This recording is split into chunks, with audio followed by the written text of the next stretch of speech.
छांगा मांगा की सियासत मुतारफ कराई पाकिस्तान में जी, और लफाफा सहाफत मुतारफ कराई पाकिस्तान में। Yellow journalism. ये क्रेडिट मियाँ साहब को जाता है। जितने मियाँ साहब के being a prime minister tenures हैं, उसके अंदर जितने आर्मी चीफ आए हैं, जी। स्वाय राहील शरीफ को छोड़ के हर आर्मी चीफ के साथ मियाँ साहब का फड्डा पड़ा है। मियाँ साहब ने ब्रीफ केस जुडिशरी मुतारफ करवाई, जो कोयटा के अंदर वो पाकिस्तान के सदर रहे हैं रफीक तारड़ साहब, उन पे इल्ज़ाम था कि ब्रीफ केस लेके कोयटा गए थे जुडिशरी को मैनेज करने के लिए।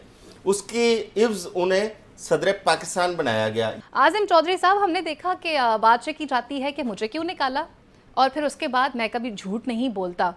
इन दोनों बयानियों को आप किस तरह से देखते हैं? बिस्मिल्लाहिर्रहमानिर्रहीम। शुक्रिया फ़ायज़ा। देखिए, आज मियाँ नवाज शरीफ साहब गए सियालकोट चैम्बर ऑफ कॉमर्स में। अच्छा, अब ये कहा जा रहा है कि वहाँ पे वर्कर्स कन्वेंशन था, जबकि मैं समझता हूँ जब आप किसी फोरम पे जाते हैं तो आप उस फोरम से एक रेलेवेंट गुफ्तगू करते हैं जिसकी लोग तवक्को भी कर रहे होते हैं। ज़ाहिर है, आप बिजनेस कम्युनिटी से इंटरेक्ट कर रहे हैं, वहाँ पे सनतकार हैं, ताजर हैं, वो आपसे कोई इकोनॉमी की बात सुनना चाहते हैं, वो आपसे पाकिस्तान की मईशत की बेहतरी के हवाले से कोई प्लान सुनना चाहते हैं, वो तवक्को रखते हैं लोग।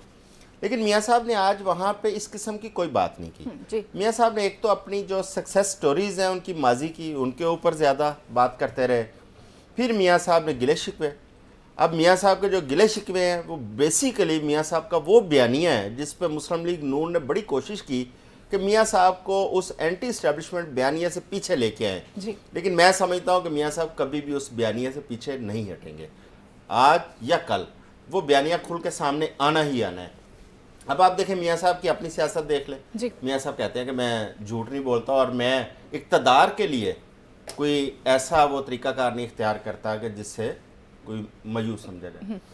मियाँ साहब सियासत में कैसे आए? जनरल जिलानी साहब ने मुतारफ़ करवाते हैं जनरल ज़ियाउल हक साहब से। जब मियाँ साहब सियासत में आगे बढ़ते हैं, शौक़ तो मियाँ साहब को पहले भी था, इन्वॉल्व पहले भी हो चुके थे, वहाँ से मियाँ साहब को वज़ीर बनाया जाता है, ज़ियाउल हक साहब फिर चीफ मिनिस्टर बनाते हैं, जुनेजो हुकूमत होती है। पहला इख्तलाफ मियाँ साहब का अपनी हुकूमत के साथ शुरू होता है और मियाँ साहब पे इल्ज़ाम लगता है कि अपनी ही जुनेजो हुकूमत के ख़िलाफ़ उन्होंने कुछ साजिश या बगावत की।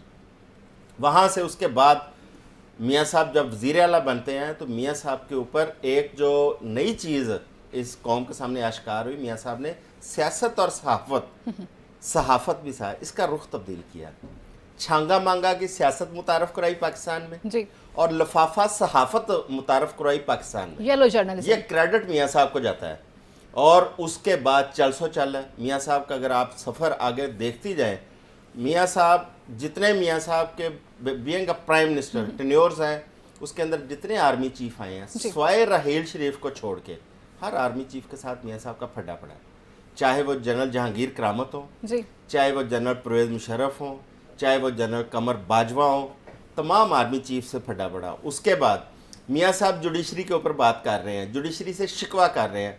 मियाँ साहब ने ब्रीफ केस जुडिशरी मुतारफ़ करवाई, जो कोयटा के अंदर वो पाकिस्तान के सदर रहे हैं रफीक तारड़ साहब, उन पे इल्ज़ाम था कि ब्रीफ केस लेके कोयटा गए थे जुडिशरी को मैनेज करने के लिए। उसकी इव्ज उन्हें सदर पाकिस्तान बनाया गया। ये क्रेडिट भी मियाँ साहब के पास है। देखिए, इस किस्म की चीज़ों से भरी पड़ी है मियाँ साहब की दास्तान, बहुत बड़ी है। और जितने जजों पे मियाँ साहब को शिकवे शिकायतें हैं, वो आलमोस्ट तमाम जजेस मियाँ साहब के अपने टेन्योर में लगाए हुए हैं। उसके बाद जितने चेयरमैन नैब के साथ मियाँ साहब का फड्डा पड़ा, मियाँ साहब के अपने टेन्योर में लगाए हुए हैं। जितने आर्मी चीफ्स के साथ मियाँ साहब का फड्डा पड़ा, मियाँ साहब के अपने टेन्योर्स के लगाए हुए हैं। अब मियाँ साहब का फड्डा क्यों पड़ता है? मियाँ साहब का कौन सा ऐसा मसला है? बुनियादी तौर पर वो मियाँ साहब का एक वो बयानिया है जिसको मुस्लिम लीग नून ने लंदन से वापस लाने के लिए भरपूर कोशिश की कि मियाँ साहब उस बयानिया से हट जाएं, लेकिन आज भी उस बयानिया से नहीं हट पाए। दूसरा आ जाए, मियाँ साहब कहते हैं कि मैं गलत बयानी नहीं करता, मैं झूठ नहीं बोलता। मियाँ साहब के जब पनामा केस के अंदर फ्लैट सामने आते हैं, मियाँ साहब भी कहते हैं हमारे फ्लैट्स नहीं हैं, मरियम साहिबा भी कहती हैं हमारे नहीं है, सैन नवाज साहब भी कहते हैं हमारे नहीं है। उसके बाद सैन नवाज साहब मीडिया के ऊपर ऑन करते हैं जी फ्लैट्स हमारे अल्हम्दुलिल्लाह हमारे हैं। उसके बाद आगे चलती हैं, मियाँ साहब के जब यहाँ पाकिस्तान के अंदर बीमार होते हैं, जेल में होते हैं, मियाँ साहब को हॉस्पिटल मुंतकिल किया जाता है, मियाँ साहब के प्लेटलेट्स डाउन होते हैं, جب 2000 کی تعداد بتائی جاتی ہے قوم کو، وہ ایک بڑی تشویشناک وہ حالت لمٹ ہوتی ہوتی ہے، ہے بالکل۔ پلیٹلیٹس کی. وہ ایسی لمٹ ہے کہ انسان کے ہر مسام میں سے خون نکلنا شروع ہو جاتا ہے 2000 پہ. میاں صاحب کو لندن بھیجا جاتا ہے. وہاں پہ جب میاں صاحب کو کہا جاتا ہے کہ آپ اتنے دن کے لیے گئے تھے، آپ واپس آئیں، تو میاں صاحب کہتے ہیں جی طبیعت ناساز ہے. جبکہ وہاں کی فوٹیج اور تصاویر آتی ہیں، میاں صاحب ریسٹورنٹ پہ بیٹھے کھانا کھا رہے ہوتے تھے. یورپ کا ٹرپ پہ میاں گئے۔ صاحب سوئٹزرلینڈ کے ٹرپ کے گئے تھے.